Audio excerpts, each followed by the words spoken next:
Benjamin Graham, इनके बारे में आप जानते हैं, दुनिया के सबसे रईस इन्वेस्टर, उनके मेंटर, इनको बोलते हैं फादर ऑफ वैल्यू इन्वेस्टिंग। इन्होंने शुरू में ही बिटकॉइन के बारे में प्रेडिक्शन बहुत साल पहले दे दी थी कि ऐसी करेंसीज कई लोगों को धोखे में लेकर डूबेंगी क्योंकि इनकी long term value proposition exist नहीं करती। हाँ, बिटकॉइन में इन्वेस्टमेंट किया जा सकता है। ध्यान दीजिए, मैं ऐसा नहीं आप सोचे कि मेरी केस स्टडी में मैं बिटकॉइन के खिलाफ हूं। बिटकॉइन के मैं खिलाफ नहीं हूं, मैं आपको एक कैलकुलेशन देना चाहता हूं कि क्या आपके लिए बिटकॉइन ठीक है या नहीं है। बिटकॉइन उनके लिए ठीक है जिनके पास पर्सनल डिस्पोजेबल इनकम बहुत बड़ी है।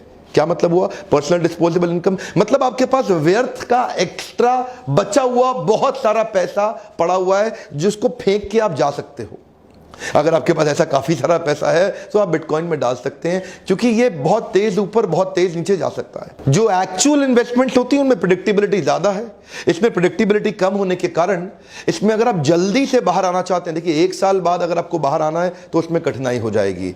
1 साल बाद क्या होगा किसी को कुछ नहीं पता। लेकिन आज अगर आप इसको डेली सुबह शाम मॉनिटर करते हैं तो ठीक है, वो भी तब जब आपके पास कुछ बड़ा एक्स्ट्रा अमाउंट जिसको पूरी तरह खोने पे भी आपको दुख नहीं होगा, तब बिटकॉइन आपके लिए ठीक है। अमिताभ बच्चन जी का भी पैसा बिटकॉइन में बहुत तेज अचानक बढ़ा, बहुत तेज अचानक घटा। ये जो बहुत तेज बढ़ना और बहुत तेज घटना जो है ना, इसको एक्चुअली इन्वेस्टमेंट नहीं बोलते, इसको गैम्बलिंग बोलते हैं। समझने के लिए थोड़ा कंपैरिजन ले लेते हैं। एक है वर्चुअल इन्वेस्टमेंट, एक एक्चुअल इन्वेस्टमेंट। वर्चुअल में हम ले रहे हैं बिटकॉइन को, एक्चुअल में ले रहे हैं चाहे आपका डेट फंड, आपका इक्विटी का फंड, आपके गोल्ड, आपके शेयर, आपकी प्रॉपर्टी, आपके बाकी सारी एफडी, पीपीएफ एक्सेट्रा जितनी भी तरह की इन्वेस्टमेंट्स हैं, इनको हम एक्चुअल मानते हैं, इसको वर्चुअल मानते हैं। एक्चुअल और वर्चुअल में फर्क ये है, एक्चुअल थोड़ा लेजी है, थोड़ा स्लो है, लेकिन प्रेडिक्टेबल है। ये बहुत फास्ट है, अनप्रेडिक्टेबल है और बड़ा वॉलेटाइल है। दोनों में बड़ा अंतर है। एक एक करके छोटे छोटे कंपैरिजन देखते हैं। एक दिन 19,000, अगले दिन 12,000, उसके अगले दिन फिर 15,000। तो ये जो शार्प ऊपर नीचे जाना,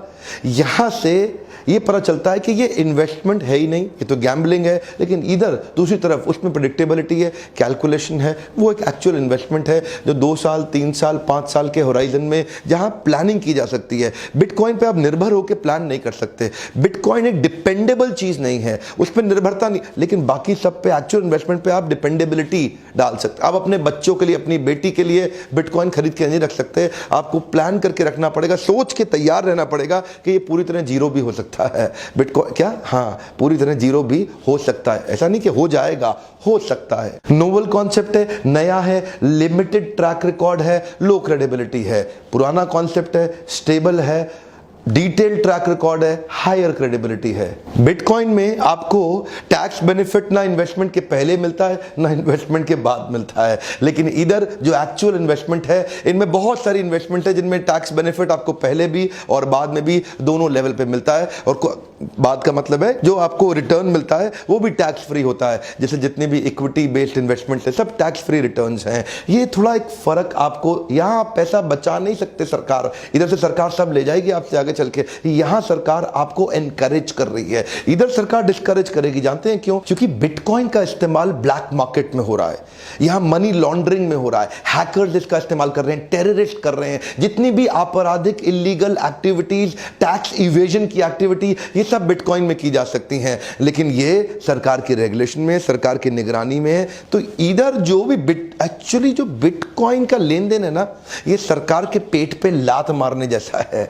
क्योंकि आप सरकार से उनकी टैक्स की इनकम, उनको उनकी सरकार की कमाई, आप सोच रहे हैं कि सरकार को ठोक दें, पैसा हम अकेले कमा लें। ये है बिटकॉइन। लेकिन इधर आप भी कमाते हैं, सरकार भी कमाती है, इसलिए इसको सरकार एनकरेज करेगी, सपोर्ट करेगी। इसको तो ये तो दुश्मन है सरकार की। तो किसी भी दिन सॉवरेन सपोर्ट इधर कभी नहीं मिलेगा आपको। इधर सॉवरेन सपोर्ट रहेगा, यहां पे आपको सरकार मदद करेगी, एनकरेज करेगी, इधर नहीं।